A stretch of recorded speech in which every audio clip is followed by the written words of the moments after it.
산상수훈의 첫 번째 부분인 팔복의 말씀을 다루는데 오늘은 두 번째 복이 있으라 애통하는 자는 마태복음 5장 4절 말씀입니다. 애통하는 자는 복이 있나니 그들이 위로를 받을 것이며 어떻게 애통하는 것이 복이 될 수 있을까요? 이것은 육신의 고통이 아니라 신령한 애통에 대해서 말씀합니다. 내 자신에게서 아무런 선함도 의도 능력도 발견하지 못해서 영적으로 부도남을 깨달았을 때 임하는 애통입니다. 우리 사람에게 제일 두려운 것은 뭘까요? 나의 실상을 파악하는 것입니다. 마치 거울을 직면하는 것처럼 내 자신을 바라볼 때 두렵습니다. 마치 개구리가 뜨거운 물에 삶아 죽임을 당하는 것처럼 이러면 안 되는데 나가야지 끊어야지 그러다가 결국은 결단하지 못해서 뜨거운 물에 죽임을 당했던 이야기와 마찬가지입니다. 그 신령한 애통은 두 가지로 나눠 생각해 볼 수 있는데 첫 번째는 바로 하나님에 대한 사랑입니다.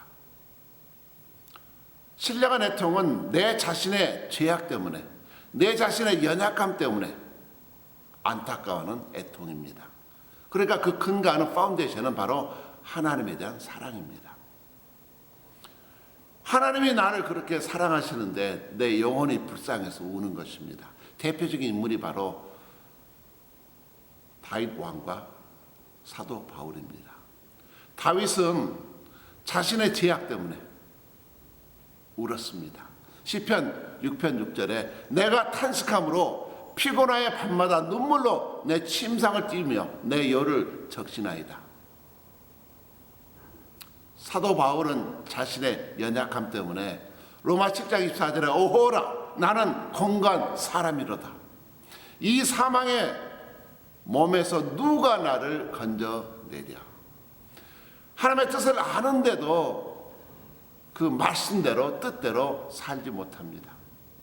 죄의 유혹 앞에서 계속 내 육신의 연약함 때문에 말씀대로 살지 못하고 흔들리는 내 자신의 영혼을 바라볼 때 애통할 수밖에 없습니다. 대사도가 그랬다면 다윗이 그랬다면 우리는 말할 필요가 없을 것입니다. 그럼에도 불구하고 우리를 사랑하셨던 십자가의 사랑 때문에 우리는 통곡합니다. 사도 베드로가 주님을 3번이나 부인했던 그래서 울었던 고난주간의 애통도 생각해 볼 수 있습니다. 철로 역정을 썼던 영국 청교도 지도자였던 존 버녀는 한때 군인으로 전쟁에 참여를 했습니다. 하루는 보초서 당번인데 일이 생겨서 대장의 허락을 받고 대신 친구가 초병을 샀습니다. 그런데 그날 그 친구가 적군의 총탄에 죽임을 당하고 말았습니다. 큰 충격과 슬픔을 당했던 존 버녀는 슬피 울면서 그러나 어느 날 이런 질문을 하게 됩니다. 만약 내가 그날 근무했더라면 내가 죽었을 텐데 나는 왜 어떻게 지금까지 살아있는가? 그것은 어찌 보면 하나님께서 내가 꼭 감당해야 될 사명이 있기 때문이 아닐까? 그래서 나를 살려두신 것이다. 큰 깨달음이 왔고 그래서 위대한 철로 역정이라는 작품이 탄생했습니다. 어찌 존 버녀뿐이겠습니까?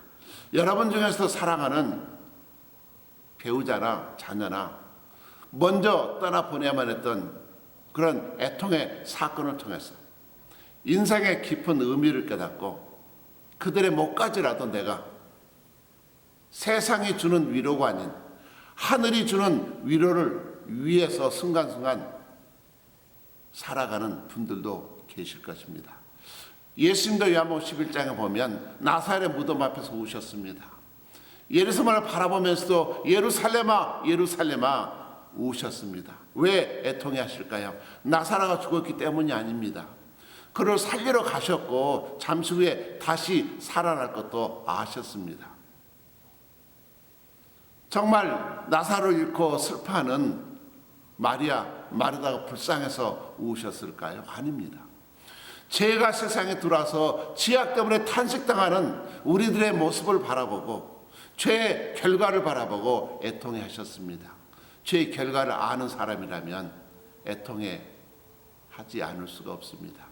두 번째는 하나님을 향한 사랑, 두 번째는 이웃을 향한 사랑 때문에 그렇습니다. 주님은 내 이웃을 내 몸처럼 사랑하라고 일러주셨습니다. 말씀대로 살지 못하는 성도들, 말씀대로 살지 못하는 자매들, 배우자, 또 이웃들 바라볼 때 어떻습니까? 마음이 아프고 눈물이 납니다. 예레미야는 자기 민족 때문에 울었고 또 울었고 정말 눈물이 그의 눈에서 마를 날이 없었기 때문에 그의 별명이 무엇입니까? 눈물의 선지자. 예레미야서 9장 1절로 말씀합니다. 어찌하여 내 머리는 물이 되고 내 눈은 눈물의 근원이 될고 죽임을 당한 딸 내 백성을 위하여 주야로 울리로다. 바울도 에베소 3년 동안 목회하면서 성도들이 연약하여 무너질 때마다 쓰러질 때마다 눈물을 흘리며 울었습니다.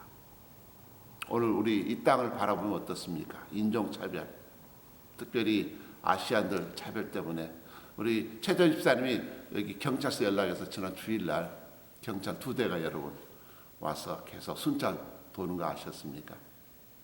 미얀마 백성들 어떻습니까?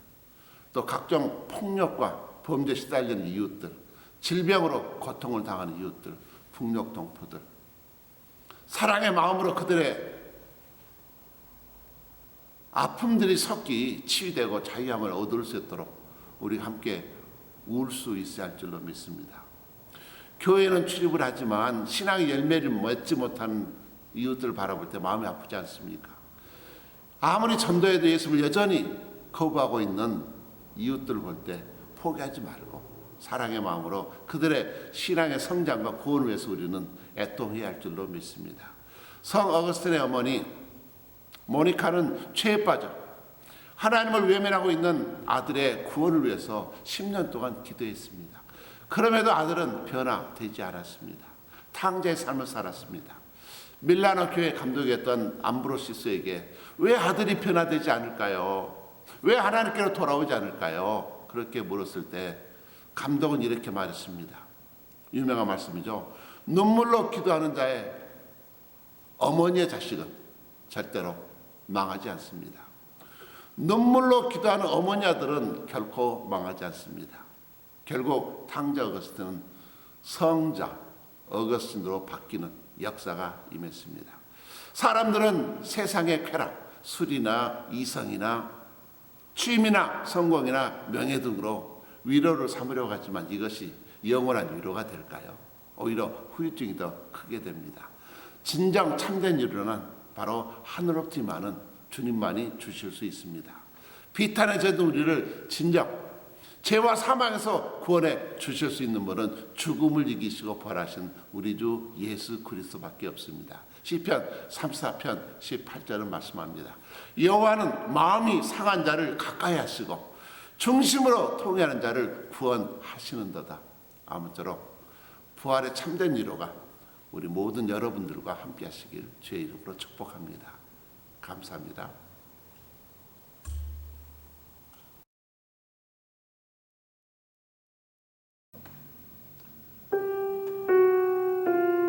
부활의 생명이 온 우주 만물에 충만합니다. 이 땅을 위해서가 아니라 영적인 순례자로 우리는 부활의 산소망 가지고 우리의 모든 소망을 하나님 나라에 두고 살아갈 줄로 믿습니다. 함께 찬양하십니다.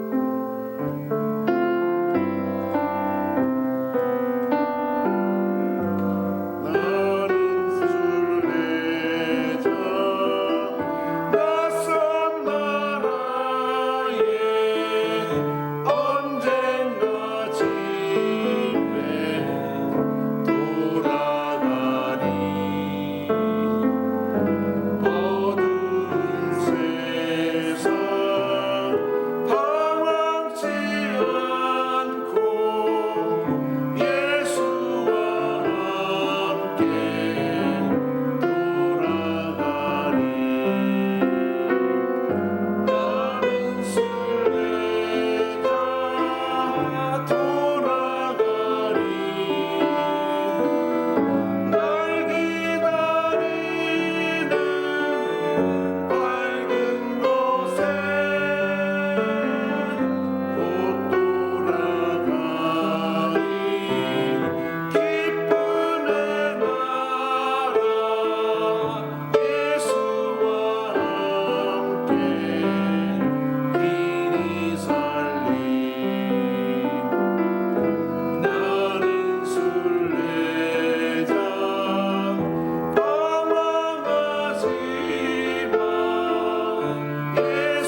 45년 전 대학 때 불렀던 정말 클래식한 찬양이라 맛이 새롭습니다.